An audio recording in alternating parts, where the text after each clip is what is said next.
Yeah, it's all bullshit, folks. It's bad for you. It's all bullshit. That's what you have to remember as you go through life in this country. It's all bullshit, and it's bad for you.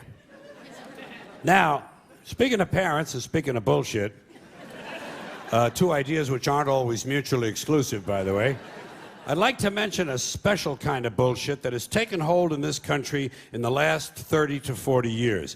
It's a form of bullshit that really only can be called child worship. It's child worship. It's this excessive devotion to children. I'm talking about today's professional parents, these obsessive diaper sniffers who are overscheduling and overmanaging their children and robbing them of their childhoods. Even the simple act of playing.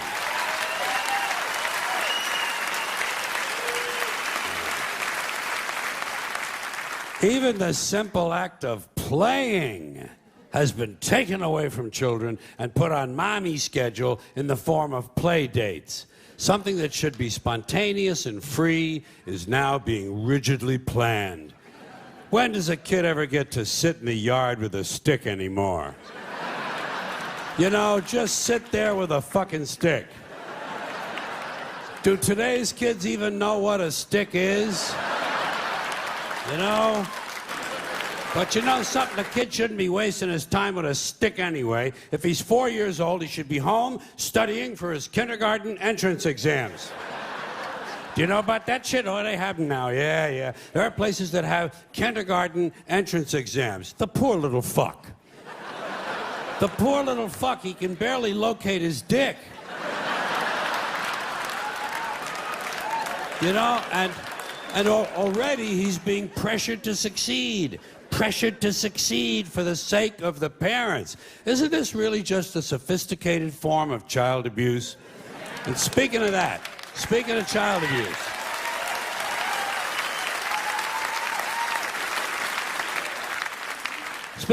abuse, next up, grade school. Grade school, where he won't be allowed to play tag because it encourages victimization. And he won't be allowed to play dodgeball because it's exclusionary. And it promotes aggression. Standing around is still okay. Standing around is still permitted, but it won't be for long because sooner or later some kid is going to be standing around and his foot will fall asleep and his parents will sue the school and it'll be goodbye fucking standing around. Yeah.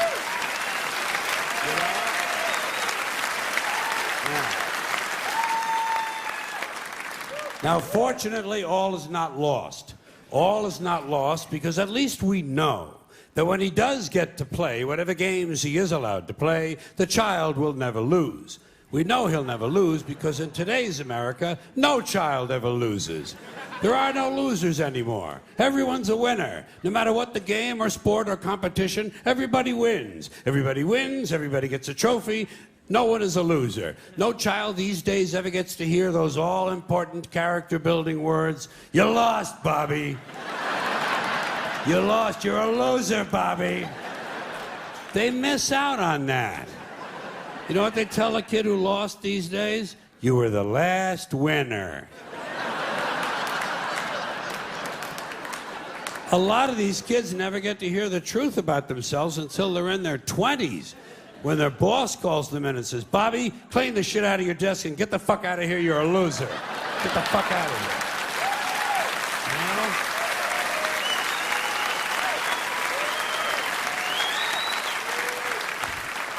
Of course, Bobby's parents can't understand why he can't hold a job. In school, he was always on the honor roll. Well, what they don't understand, of course, is that in today's schools, everyone is on the honor roll. Everyone is on the honor roll because in order to be on the honor roll, all you really need to do is to maintain a body temperature somewhere roughly in the 90s. But we shouldn't be worrying about how he's doing at school because, you know, come summertime, he'll be off to camp. Yes, he'll be off to camp, but not to swim and hike and play softball. No. Today's child will be sent away to lose weight. He'll be sent to fat camp, or violin camp, or ceramics camp, or computer camp, or leadership camp, whatever the fuck that is. Leadership camp. Isn't that where Hitler went?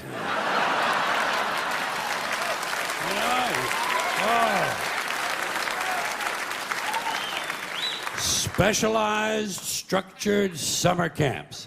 Gotta keep the little fucker busy, don't they? Gotta keep the little fucker busy.